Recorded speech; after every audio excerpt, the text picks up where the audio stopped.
What's going on, guys? This is Ryan with RK Outpost, and the people working at Lucasfilm continue to show us that they don't know Star Wars, and the details that were announced today about an upcoming book release prove just that, as they continue to disrespect the legacies of these characters that George Lucas gave us. The original trilogy is being desecrated in front of our eyes by these nut jobs that they bring in here to write official Star Wars canon that changes the way you look at the original trilogy. Now, this is not the first time it's happened. We had it 3 years ago as well for the 40th anniversary of Star Wars A New Hope. Now we're getting it for Empire Strikes Back. And I want to take you guys through some of the details about this and what I mean by disrespecting these characters. But for those of you that don't know what it is, this was the announcement several months ago we got. Empire at 40. From a certain point of view, the Empire Strikes Back authors revealed. Now, when they say from a certain point of view, they mean just that. It's not the story how we saw it play out on camera. What it is, it's through the eyes of all these other characters.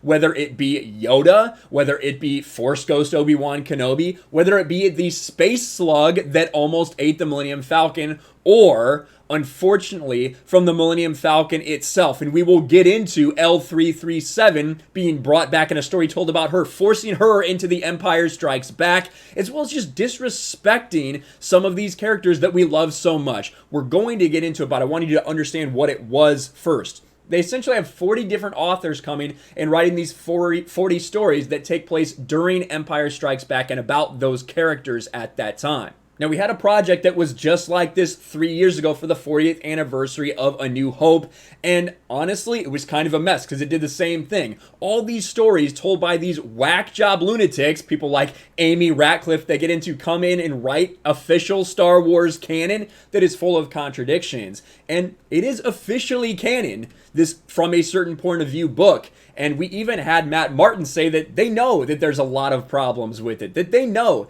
there are a ton of discrepancies. He even kind of said, well, that's the point of the project, right? From a Certain Point of View has a lot of contradictions. That's sort of the nature of that project. But yeah, the latest film release is most accurate when talking about whether Han shot first. That's what this is in reference to. Matt Martin, official story group member, someone who doesn't like the idea of canon. Great person to have as part of your story group. And like I said, there's a lot of people that are writing stories, including Amy Radcliffe. Not a big fan of men, Amy Radcliffe, but that's okay. She gets to write this story for Lucasfilm. Of course, you remember her fanboy tears 5 years ago. But back to this. I wanted to take a look at some of these stories that they announced because they revealed all of the different stories they're going to tell. This one caught my eye. Some people on Hoth aren't heroes. Some people on Hoth don't get to stand around flirting with their crush. Some people on Hoth have an actual job to do. Now, this is written by C.B. Lee, bisexual Chinese Vietnamese American author. So there you go. She, her, pronouns in bio.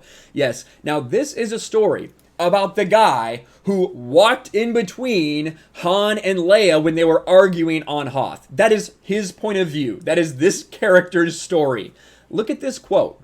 Chase grips his crate tighter and steps right into the scant space between them and ignores the rising argument behind them. You could use a good kiss, Captain Solo bellows. It echoes throughout the corridor. The absolute nerve. So that begs to question, like, what is this story going to be about? Is that going to be about this guy judging Han for being a misogynist? As he says, some people have actual jobs to do. And that's what I mean by taking these characters and disrespecting them. That, I guarantee you, that is what this story is going to be about. And when you look at some of these stories that are being told, they're trying to change the way that you feel about the original trilogy, the way you feel about these characters. They already made Han Solo a deadbeat dad, an absolute loser in Disney Star Wars.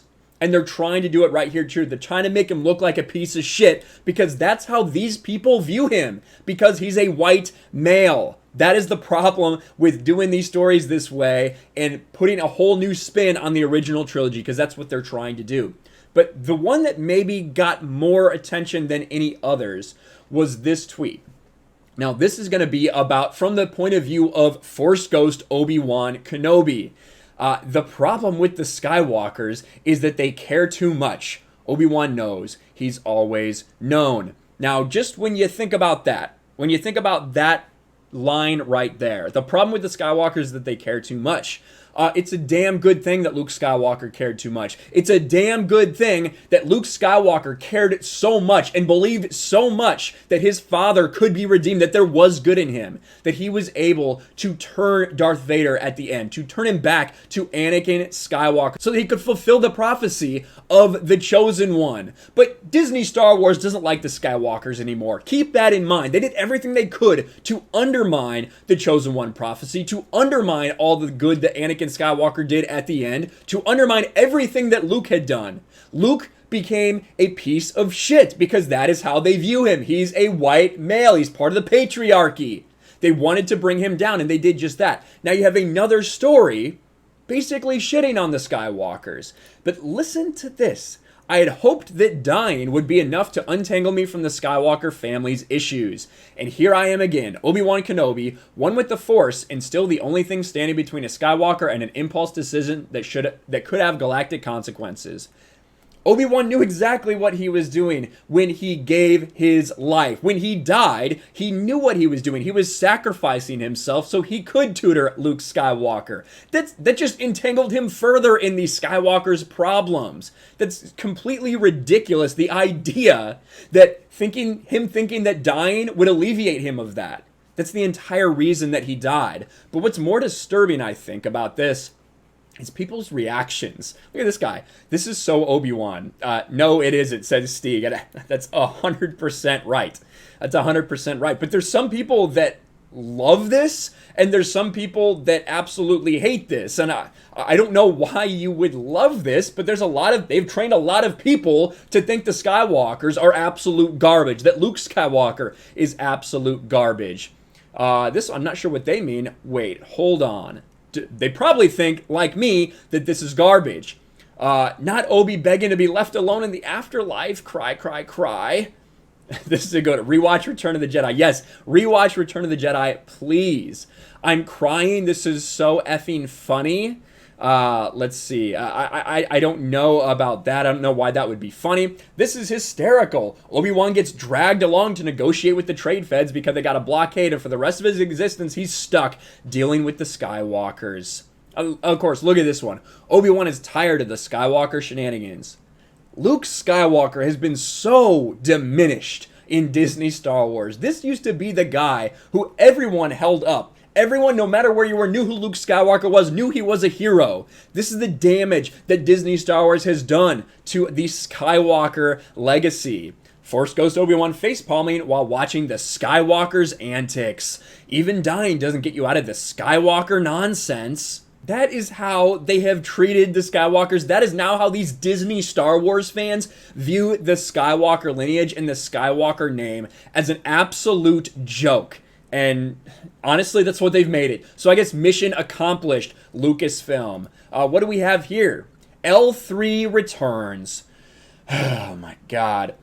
Sir, I don't know where your ship learned to communicate, but has the most peculiar dialect. The quote from C-3PO. L3 returns. Truth is, she was never really gone, of course. L337 would have shrugged here if it had been the old days. The days before she'd been uploaded to the Falcon and had become one of the 3 droid brains that made up the ship's computer. She'd built herself such good shoulders, too. This is an entire story about L337, who, to be quite honest, when you watch Solo, I think that may be the only part that the majority of the audience could get behind. That was likely the part where they cheered, where they actually enjoyed themselves during that movie, because you got to see that annoying droid die. But no, they decided to take that droid, this political message wrapped up in a droid that everyone found annoying, and make that part of the Millennium Falcon for the rest of its life. So now anytime you see the Falcon, L337 is involved, and they just do more about that here. Tell another story about L337,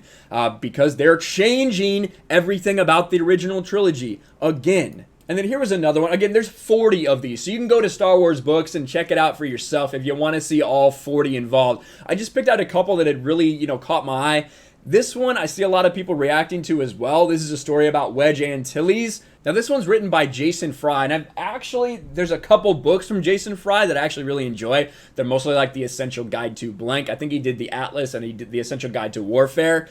But Jason Fry, of course, has me blocked. Have no idea why. I don't think I've ever interacted with him. But of course, he works at Lucasfilm, so he has me blocked. But you see here, the rebels escaped Hoth. Luke and Leia are missing. Who will step up to lead them? Well, as so many people have pointed out, Mon Mothma was leading the rebellion at that time. Now, I do think it's fair to say that, well, they weren't on Hoth, right? Mon Mothma wasn't on Hoth, so maybe they're talking about specifically just the rebels that escaped Hoth who will lead them.